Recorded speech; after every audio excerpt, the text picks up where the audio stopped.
may have known him as the guy from the Storytime video. You may have known him as Everett, which is an OC I made for him early on in the relationship. You may have known him as Barry, since in the one stream we did together not long ago, he wanted to be Barry Benson from the Bee Movie, but you probably knew about him. We had been together for 2 years last October, and while I don't talk about him all the time, I've been very open about the fact that I was in a relationship.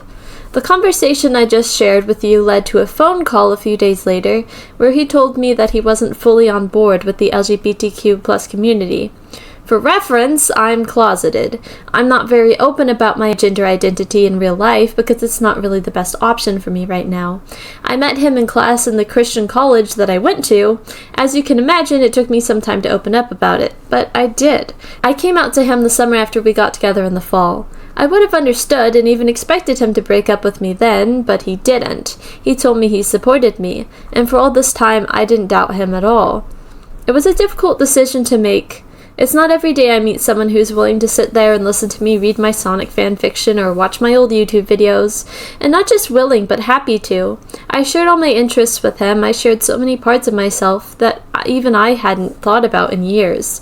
But I made a promise to myself as soon as I came to terms with my identity that I would never compromise that for someone else. In the end, the decision is in his best interest as much as it is in mine.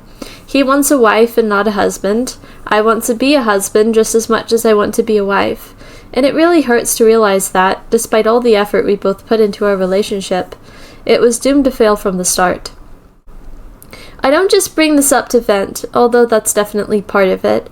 Since I've been open about many aspects of our relationship, I thought it only fair that I tell you about what happened. I've seen multiple people bring up the fact I have a boyfriend when they felt it relevant, so I want to make it very clear that I do not have a boyfriend anymore. I'm single again. That's going to change the way I see myself, and since my content is a huge expression of myself, obviously it's going to change my content a little bit. I shouldn't have to say this, but I will anyway. In the event you ever encounter my ex online, which is very unlikely, please be kind to him. He's a person too.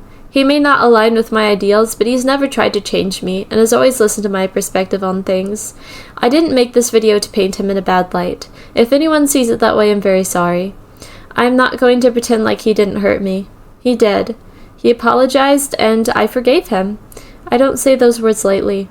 At this point, the best thing we can all do is just keep going. I appreciate all of you for being so patient with me recently. I know I've not been uploading or streaming as much as I often am. Honestly, I wasn't even before the breakup. This time of year is always such a low point for me for whatever reason. I hope you all have a great day and a great night, because you're all super awesome and totally deserve it. And I'll see you in the next video.